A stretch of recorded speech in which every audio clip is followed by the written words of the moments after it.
Hello, good morning, children. So, to continue with the chapter, The Enemy, I'm here. And now I'll start with the page number 35. We were here. The young man woke so weak, his blue eyes so terrified when he perceived. यहाँ पर थे हम लोग, तो यहाँ से continue करते हैं. तो जब उस व्यक्ति को होश आया, इस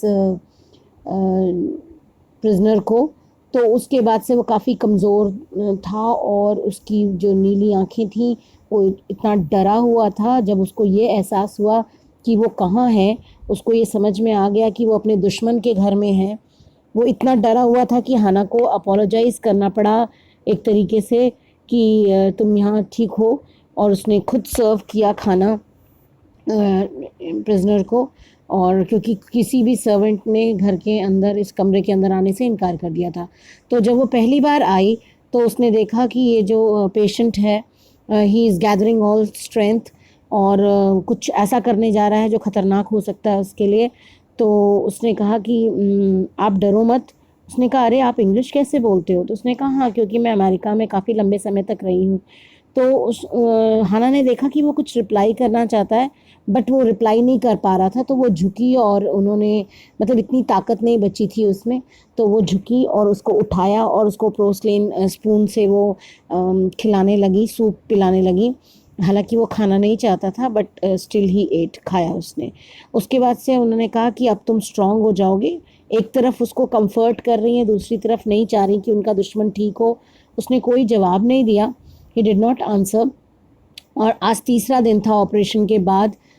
तो सडाओ जैसे ही आए, उन्होंने देखा कि ये बैठा हुआ है, उसके चेहरे पर एकदम पीलापन है, क्योंकि अभी तो ये ज़ोर से चिल्लाए वहीं से, लाई डाउन, सो जाओ, तुम मरना चाहते हो, लेटो.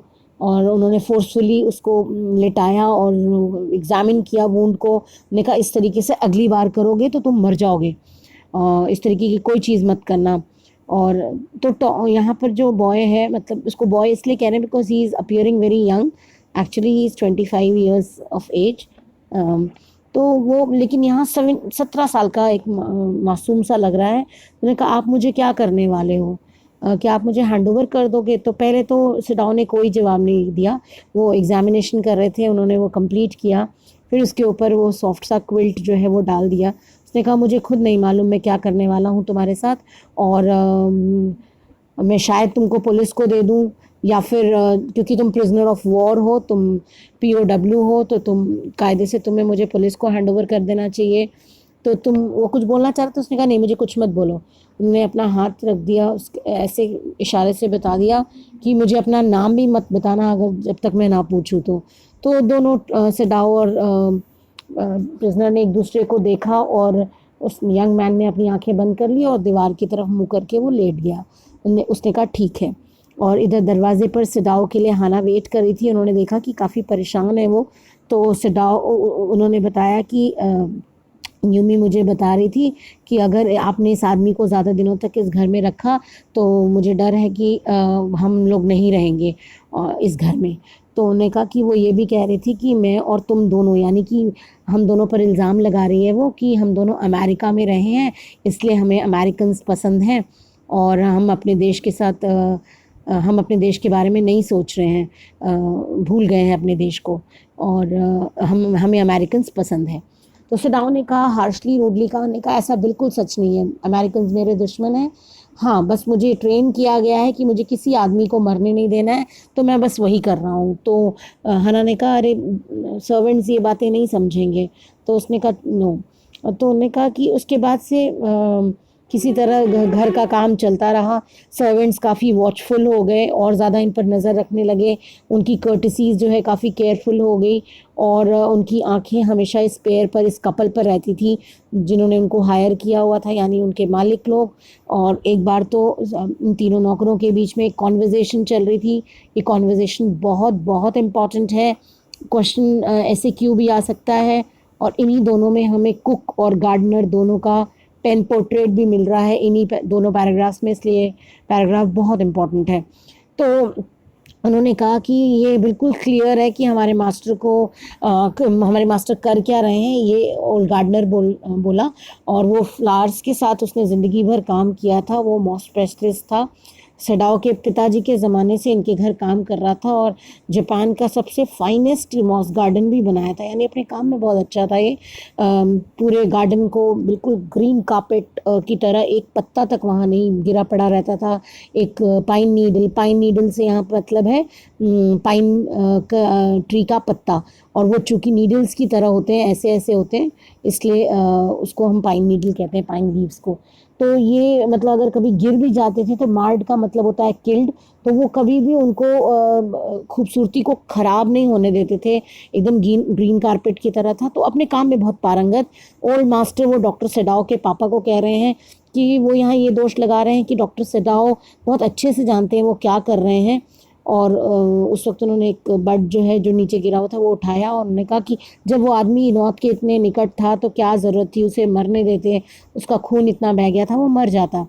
तब तक जो कुक है वो बोली कि आपको हमारे जो मास्टर है ना उनको बहुत नाज है, प्राउड है कि वो ज़िंदगियां बचा सकते हैं, तो वो ज़िंदगी किसी की भी हो। तो और ऐसा करते वक्त वो थोड़ा कंटेम्पचुअस थी, बहुत ही नाराज़ सी दिख रही थी, और उसने शी स्प्लिट अ फाउल्स नेक। तो बिकॉज शी वॉज प्रिपेयरिंग मतलब मे बी चिकन, ये बर्ड होती है फाउल, और उसकी गर्दन उसने बड़ी ही स्किलफुली मरोड़ दी, और वो बर्ड फड़फड़ाती रही, फ्लटरिंग बर्ड, और उसका खून जो है वो बहने लगा। खून भी उसने वेस्ट नहीं किया, वहाँ पर बगल में विस्टेरिया वाइन था एक पौधा, उसके रूट्स में ले जाके उस खून को डाल दिया, क्योंकि उसका मानना था कि ब्लड जो है बेस्ट फर्टिलाइज़र होता है, और ओल्ड गार्डनर बिल्कुल एक ड्रॉप भी वेस्ट नहीं करने देंगे किसी फर्टिलाइज़र को। इसलिए उसने जाकर वो खून जो टपक रहा था वो उस वाइन के रूट में डाल दिया। तो आप देख सकते हैं कि गार्डनर जितना सुपरस्टिशियस है, कुक उतनी ही वाइल्ड, उतनी ही सेवेज है, इनह्यूमन है। तो ये लोग, ऐसे लोग बात कर रहे हैं डॉक्टर सेडाओ के बारे में। This is something which is very very ridiculous. तो खैर, इधर तीसरी जो थी सर्वेंट उनकी, यानी यूमी, जो बच्चों की देखभाल करती है, वो तो बच्चों के पॉइंट ऑफ व्यू से ही सोच रही है, उनका पर्सपेक्टिव कि बच्चों के बारे में भी नहीं सोच रहा ये कपल। और अगर उनके पिता को सज़ा हो गई एज अ ट्रेटर तो इन बच्चों का क्या होगा। और ये सारी बातें उन्होंने जानबूझकर हना को सुनाई, क्योंकि हना जो है बगल के वरांडा में खड़ी होकर के वो फ्लावर्स को सेट कर रही थी, और इन तीनों को बात करते हुए उन्होंने सुना, ऑन पर्पस उन तीनों ने सुनाया। और कहीं ना कहीं हना को लग रहा था बात तो ये सच बोल रहे हैं, और ये क्या बात है, ये किस तरीके की बात है कि हम उसको प्रिजनर की तरह सोच रहे हैं। और उसे कल भी अच्छा नहीं लग रहा था जब जब जो है उसने कहा था इम्पल्सिव वे में कि मैं आपको अपना नाम बताता हूँ, मेरा नाम टॉम है। और वो जब उसने बो किया तो इसने भी थोड़ा सा बो कर दिया, उसने देखा वो इतना डरा हुआ है। लेकिन यहाँ पर सबसे बड़ी बात थी कि वो खुद एक मुसीबत था उसके घर में। और जहाँ तक सेडाओ की बात है, वो उसने एग्ज़ामिन, वो हर रोज़ आकर के वो उनको एग्ज़ामिन करता था। आज आखिरी की कुछ स्टिचेस थी, आज सुबह ही उसने पुल आउट की थी उसको, और करीब करीब 15 मिनट में ये पूरी तरीके 15 दिनों में ये पूरी तरीके से ठीक हो जाएगा, फोर्टनाइट में ये ठीक हो जाएगा। और सेडाओ अपने ऑफिस में गए, फिर उन्हें लगा कि मैं ये सारा मामला रिपोर्ट करता हूँ चीफ ऑफ पुलिस को। उन्होंने लेटर लिखना शुरू किया, टाइपिंग करनी शुरू की। अभी 2 ही लाइन लिखा था उन्होंने ऑन द ये जो इन्वर्टेड कॉमास में लिखा है कि 21 फरवरी को मेरे घर पर जो है एक प्रिजनर बह करके आ गया मेरे घर के सामने। इतना ही टाइप किया था उन्होंने, फिर पता नहीं उनके मन में क्या आया, उन्होंने अपना वो जो सीक्रेट ड्रॉर था डेस्क का वो निकाला और इस अनफिनिश्ड रिपोर्ट को उसमें डाल दिया। मतलब उन्होंने ये फैसला छोड़ दिया कि ये पुलिस को बताएंगे। उसके बाद से आज 7th डे था, और इस 7th डे पर 3 बहुत महत्वपूर्ण घटनाएं घटी। ये बहुत इंपॉर्टेंट है बच्चों, इसको मार्क कर लेना। ये एसएक्यू में आता है अक्सर, इवन लॉन्ग आंसर में भी आ सकता है। It can be asked in SAQ, it can be asked in LAQ, both point of view से ये इंपॉर्टेंट है question, examination point of view से। तो 7वें दिन क्या हुआ, 2 बड़ी चीज़ें क्या हुई, 2 बड़ी चीज़ें हुई। एक, पहला कि उनके सारे नौकरों ने उनके जो अपनी बिलोंगिंग्स के साथ तीनों के तीनों नौकर तैयार थे। बड़े से स्क्वायर कॉटन कर्चिफ में उन्होंने अपना सामान बांध लिया था। और हाना सुबह उठ गई, उन्होंने देखा अरे कोई काम नहीं हुआ है, ना घर साफ हुआ है, ना खाना बना है। वो समझ गई क्या करना चाहते हैं, डर भी गई थोड़ा, लेकिन एक मिस्ट्रेस थी वो, तो एक प्राइड जो था वो उसकी वजह से वो ये डिस्टर्बेंस दिखा नहीं रही थी। वो बस उन्होंने ग्रेसफुली देखा उनको, और वो किचन के बाहर तीनों आए, उनको तीनों को पे किया उन्होंने, उनकी सैलरी, और धन्यवाद दिया कि इतने सालों उन्होंने इनकी सेवा की है। और सारे के सारे रो रहे थे, दुखी थे, जाना नहीं चाहते थे, लेकिन ये नहीं रोई। इन्होंने बिल्कुल ये शो नहीं किया कि मुझे फ़र्क पड़ता है आप लोग के नहीं रहने से। कुकर गार्डनर ने तो सदाओ को तब से उनकी सेवा की थी जब से वो छोटे थे, यानी उनके पिताजी के ज़माने से थे। यूमी इसलिए रो रही थी क्योंकि वो बच्चों से बहुत अटैच थी, सदाओ के बच्चों से, और वो रो रही थी। और वो वापस हाना के पास दौड़ कर आई और उन्होंने बोला कि अगर बेबी मुझे मिस करेगा तो प्लीज़ मुझे एक मैसेज दे देना, मैं अपने घर जा रही हूँ और आपको पता है मेरा घर कहाँ है।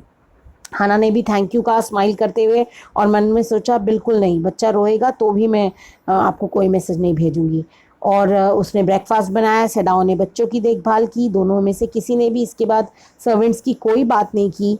और उसके बाद से वो हाना ने जब नाश्ता बना लिया तो प्रिजनर के लिए खाना लेकर गई और सदाओ के पास आई और उसने एक सवाल पूछा। उसने कहा ऐसा क्यों है कि हम इन लोगों की तरह, यहाँ तक कि हमारे सर्वेंट्स भी चीज़ों को बहुत साफ साफ देख पा रहे हैं, हम क्यों बाकी जापानीज़ से अलग हैं। सदाओ ने कोई जवाब तो नहीं दिया, लेकिन थोड़ी ही देर के बाद वो वापस से उस प्रिजनर के कमरे में गया और उससे बोला कि आज तुम अपने फीट पर खड़े हो सकते हो, लेकिन सिर्फ 5 मिनट खड़े होना, इससे ज़्यादा नहीं, और कल 10 मिनट, और फिर ऐसे करके धीरे धीरे समय बढ़ाना और चलने की कोशिश करना। जब उसने ऐसा कहा तो उसने देखा टॉम, जो कि इसका नाम है, अब हमें पता चल गया है प्रिजनर का नाम टॉम है। तो वो टेरर देखा जब उसने उस यंग फेस पर, उसकी आंखों में डर था। वो बोला कि मैं आपको धन्यवाद करना चाहता हूँ डॉक्टर कि आपने मेरे जीवन बचाया। उसने कहा नहीं, अभी इतनी जल्दी थैंक्स मत करो मुझे। और वो लड़का फिर डर गया, और एक जैसे जानवर की आंखों में डर रहता है जब उसे मारा जाता है। और अब जो उसके नेक पर जो स्कार्स थे वो क्रिम्सन, थोड़े लाइट रेड हो गए थे। वो स्कार्स क्या हैं सदाओ ने पूछा नहीं, लेकिन उसे कुछ तो आइडिया था ही। शाम के वक्त दूसरी चीज़ घटी, और वो ये कि हाना जो है वो इतना सारा काम करने की आदी नहीं थी। तो एक मैसेंजर आया उनके घर ऑफिशियल यूनिफॉर्म में, उसके हाथ कांप रहे थे, वो सांस भी नहीं ले पा रही थी, इतना डर गई उस मैसेंजर को देख करके। सर्वेंट्स ने कहीं जाकर अपना काम तो नहीं कर दिया, कहीं रिपोर्ट तो नहीं कर दिया। वो दौड़कर सदाओ तक आई, सांसें ले रही थी, गहरी सांसें, और एक भी शब्द बोल नहीं पा रही थी। इतनी देर में मैसेंजर भी उन्हें फॉलो करता हुआ गार्डन तक आ गया और वो आके सामने खड़ा हो गया। बस वो इतना ही उसको पॉइंट करके दिखा पाई कि वो देखो कौन है। सदाओ ने जैसे ही देखा, वो अपनी बुक में देख रहे थे, उन्होंने देखा कि अच्छा, तो वो अपने ऑफिस में थे और पार्टीशन था और फिर उसके बाद गार्डन था। तो उन्होंने देखा कि गार्डन जो सदन, मतलब वहाँ पर धूप आती थी, सुबह की धूप आती थी। तो इन्होंने देखा कि वो खड़ा है, तो उन्होंने पूछा क्या है मैसेंजर से कि व्हाट इज़ इट। तो मैसेंजर ने कहा, वो यूनिफॉर्म में था तो ये भी खड़े हो गए रिस्पेक्ट के तौर पर, और उन्होंने कहा कि आपको पैलेस आना है, ओल्ड जनरल पेन में है। अब जैसी हाना ने ये सुना ओल्ड जनरल पेन में है, हाना ने राहत की सांस ली। उसे ये राहत मिली कि थैंक गॉड नौकरों ने रिपोर्ट नहीं किया। उसने कहा ओह इज़ दैट ऑल, अच्छा इतना ही। तो मैसेंजर थोड़ा सरप्राइज्ड हुआ। उसने कहा ऑल मतलब क्या, इससे भी ज़्यादा होना था कुछ, मतलब पेन के अलावा जनरल को कुछ और होना था। तो उसने कहा नहीं नहीं, आई एम सॉरी, मैं आपको नहीं कह रही हूँ। तो खैर सदाओ गुड बाय कहने आया। वो किचन में थी, कुछ कर नहीं रही थी, बच्चे सो चुके थे, थोड़ा सा बस बैठ करके रेस्ट कर रही थी, थकी हुई थी काम से कम और उस डर से ज़्यादा जो मैसेंजर को देखने से उसे वो डर गई थी। उसके बाद से मुझे तो लगा उसने सदाओ जब मिलने आए, जाने के लिए पैलेस जाना था उन्हें, जनरल के पैलेस जाना था, तो उन्होंने कहा मुझे तो लगा वो आपको अरेस्ट करने आए हैं। तो जब सदाओ ने हाना की आंखों में जब ये डर देखा तो उन्हें लगा कि अब इस आदमी से मुझे छुटकारा पाना पड़ेगा हाना के लिए, क्योंकि हाना को मैं इतनी परेशानी में नहीं देख सकता। उसके बाद हाना शांत बैठी रही और सदाओ जो है वो जनरल को देखने चले गए। Afternoon children, how are you? So let us continue with the chapter The Enemy, and I hope you must have watched the previous videos, and if you have not, please do watch it, otherwise you will not understand. This is in continuation to the other videos, and now let us start with the explanation. We were here. तो अब Sadao जो है वो general के पास जा चुके हैं और जनरल बहुत ही कमज़ोर दिख रहे हैं और उन्होंने कहा of course I understand fully but that is because I wants took a degree in Princeton so few Japanese have.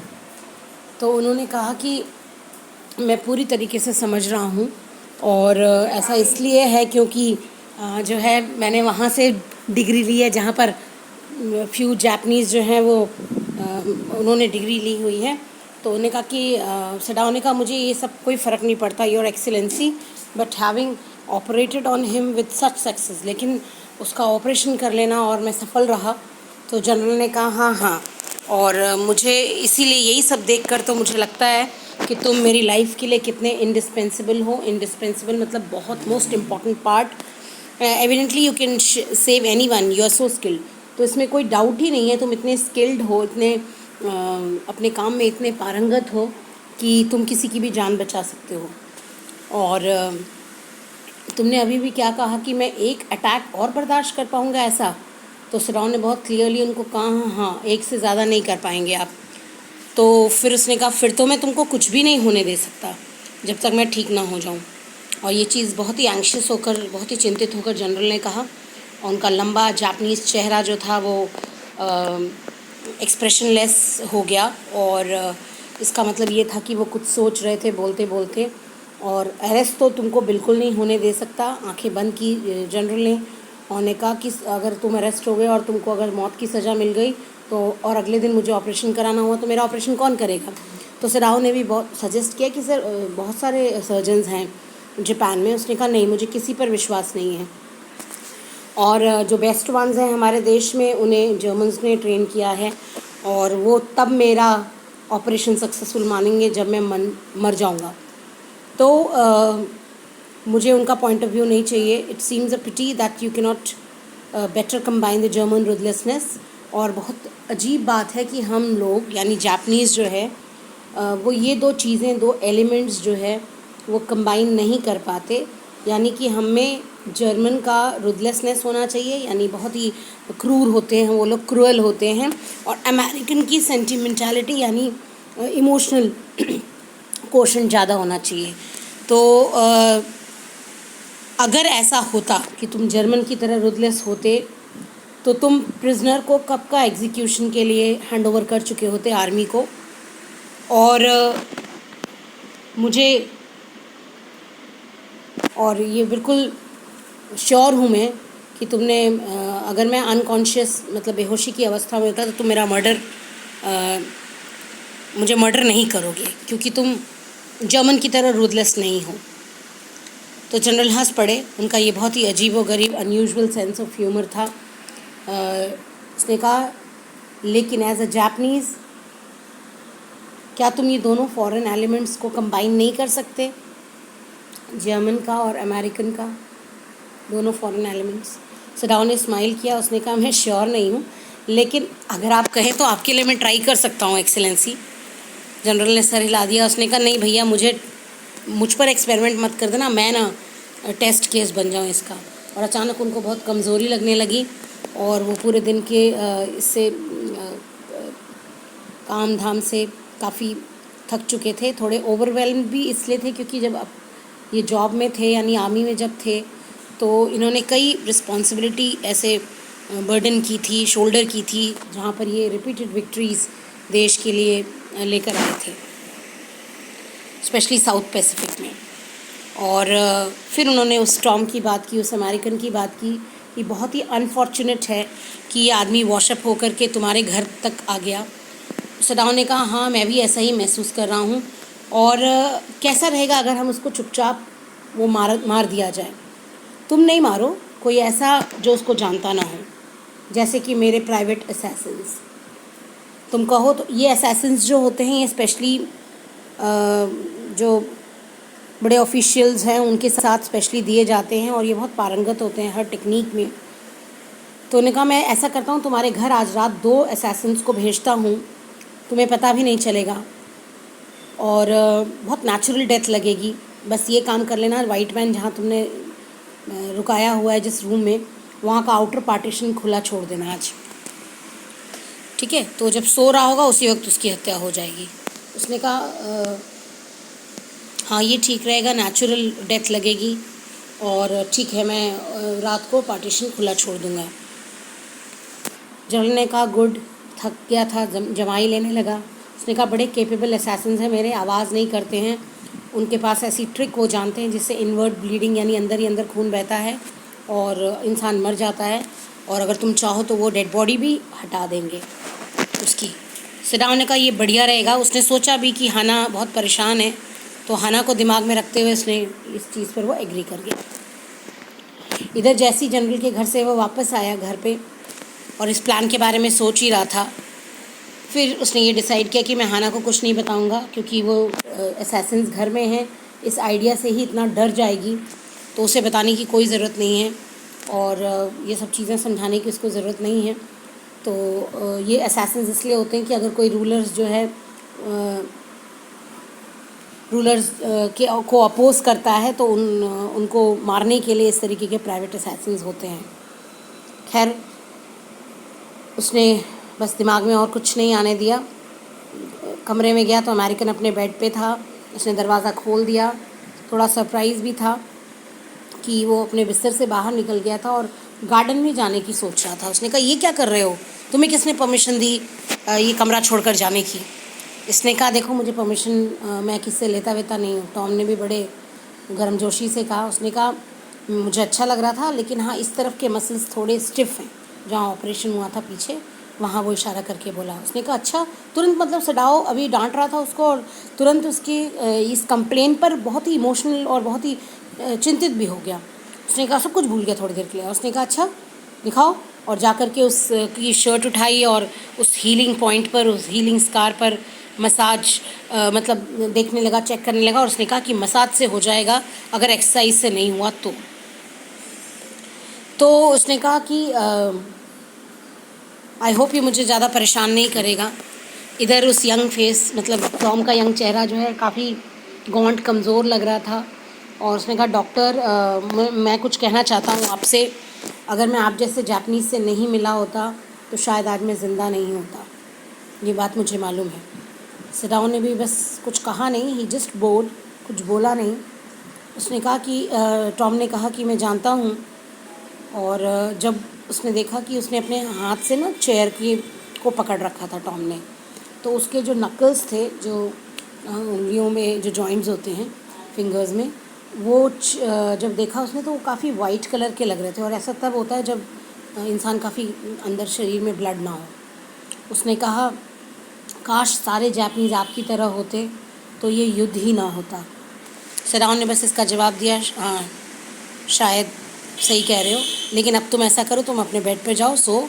उसने उस बॉय को हेल्प किया बेड पे लिटाने में और उसको कहा गुड नाइट। अब सिडाओ उस रात बड़े आराम से सोया, निश्चिंत होकर सोया, क्योंकि उसे लग रहा था कि थोड़ी थोड़ी देर के बाद जब उसकी नींद टूट रही थी तो उसे लग रहा था कहीं फुटस्टेप्स की आवाज़ आ रही है, कहीं कोई टहनी टूट रही है, कोई पत्थर किसी के पाँव से टकरा रहा है। ऐसी आवाज़ें, ऐसा लगता है जैसे कोई आदमी जो है किसी को कैरी करके कोई बोझ उठा रहा। तो उसे लगता है असैसिन्स अपना काम कर गए हैं। और जो है अगली ही सुबह सबसे पहले वो गेस्ट रूम में गया जहाँ अमेरिकन सोता था, और उसे लगा अब तक तो जा चुका होगा, जाके वो हाना को बता देगा कि इस तरीके से जनरल ने कहा था, डायरेक्शंस दिए थे। लेकिन जैसे ही उसने दरवाज़ा खोला वो क्या देखता है कि पिलो पर उसका हेड जो है यानी कि वो है, और उसने देखा बड़े आराम से सो रहा है।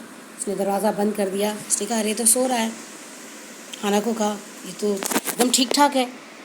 तो हाना ने कहा क्या करोगे उसका, वही पुराना उसने डायलॉग दोहरा दिया। सिडाओ ने सर हिलाया। उसने कहा मैं 1-2 दिन में डिसाइड कर लूँगा, तुम चिंता मत करो। उसने सोचा चलो पहली रात नहीं आए, सेकेंड नाइट ज़रूर आएंगे। उस रात हवा चल रही थी थोड़ी, और थोड़े से बाउज मतलब ब्रांचेस जो होते हैं उनके बेंड होने की आवाज़ आ रही थी। पार्टीशन चूँकि खुला हुआ था तो बार बार विस्लिंग की आवाज़ उसमें से आ रही थी। वो चरमरा रहा था। हाना उठ गई। उसने कहा अरे तुमने लगता है सिकमैन का पार्टीशन वो बंद नहीं किया है, जा कर के बंद कर दें क्या? सराव ने कहा नहीं नहीं, वो खुद कर लेगा। और अगली सुबह फिर इसने जाके चेक किया, अमेरिकन अभी भी सोया हुआ था। उसने कहा चलो दूसरी रात नहीं आए, तीसरी रात ज़रूर आएंगे। अब ये जो हवा पिछली रात चल रही थी वो बारिश में तब्दील हो चुकी थी, बदल चुकी थी। पूरे गार्डन में जो है ड्रिपिंग ईव्स जो होती है, वो छत होती है, छज्जे पर से जो पानी टपक रहा था उसकी आवाज़ आ रही थी और इधर उधर पानी बह रहा था। सडाओ सोया, थोड़ा ठीक ठाक ही सोया, लेकिन अचानक एक क्रैश की आवाज़ से वो जग गया और कूद कर बैठ गया। हाना ने कहा अरे ये क्या है, इतनी ज़ोर से वो बोली कि बेबी भी जग गया और वो रोने लगा। उसने कहा मैं जाके देखती हूँ, लेकिन सडाओ ने उसको पकड़ लिया और उसने कहा नहीं तुम मत जाओ। सडाओ ने कहा क्या हो गया? हाना ने कहा क्या हो गया है सडाओ तुमको? उसने कहा नहीं तुम मत जाओ, बस तुम मत जाओ। वो इतना डर गई कि ऐसे डर के क्यों बोल रहा है। थोड़ी देर के लिए उसकी शी बिकेम ब्रेथलेस, सन्नाटा था। वापस से वो बिस्तर में सो गए, बेबी उनके बीच में सो गया। अगले दिन फिर इसने गेस्ट रूम का दरवाज़ा खोला, अभी भी ये यंग मैन था वैसे ही हेल एंड हार्टी, और वो नहा चुका था, अपने पाँव पर खड़ा था। रेज़र कल उसने मांगा था तो उसने शेव कर ली थी और उसके चीक्स पर जो फेंट कलर्स थे वो दिख रहे थे। उसने कहा मैं बिल्कुल ठीक हूँ। सडाओ ने भी किमोनो पहना, Drew his kimono round his very body. अच्छा, किमोनो पहना उन्होंने सडाओ ने, और उन्होंने कहा बस बहुत हो गया, अब मैं एक और रात ऐसी नहीं गुजार सकता जहाँ इंतज़ार की रात हो, लॉन्ग वेट। तो उसने कहा कि अब मुझे इस आदमी का कुछ और करना पड़ेगा और अब इससे ज़्यादा मैं स्ट्रेन नहीं ले सकता। उसने कहा टॉम को तुम बिल्कुल ठीक हो, थोड़ी आवाज़ अपनी कम की, और उसने कहा ऐसा है तुम इतने ठीक हो चुके हो कि मैं सोच रहा हूँ कि एक बोट में तुमको आज की रात कुछ खाना और थोड़े कपड़े दे दूँ, और तुम यहाँ से रो करते हुए इस बोट को चलाते हुए जो है बगल में एक आइलैंड है थोड़ी दूर पर, और वहाँ चले जाना। ये island it is so near that वहाँ कोई जाता नहीं है। क्यों नहीं जाता? क्योंकि इस आइलैंड ये आइलैंड आंधी तूफ़ान, समुद्री तूफ़ान के वक्त सबमर्ज डूब जाता है, तो काफ़ी सेफ़ है ये जगह। तुम वहाँ चले जाना, उस आइलैंड पे ज़्यादा लोगों का आना जाना नहीं है, और वहाँ पर तुम्हें कोरियन फ़िशिंग बोट्स वहाँ से गुजरती हुई नज़र आएंगी। बस वो जानबूझकर उस आइलैंड के पास से गुज़रती हैं, और क्योंकि बीच का पानी काफ़ी गहरा है तो इसलिए सारी बोट्स अक्सर उस आइलैंड से होकर गुज़रती हैं।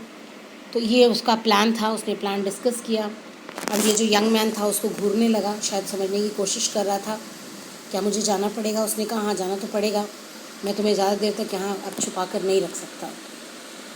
तो यंग मैन भी समझ गया, टॉम भी समझ गया कि भाई जाना तो है ही है यहाँ से। उसने कहा ओके। उसके बाद शाम तक सडाओ नहीं नज़र आया।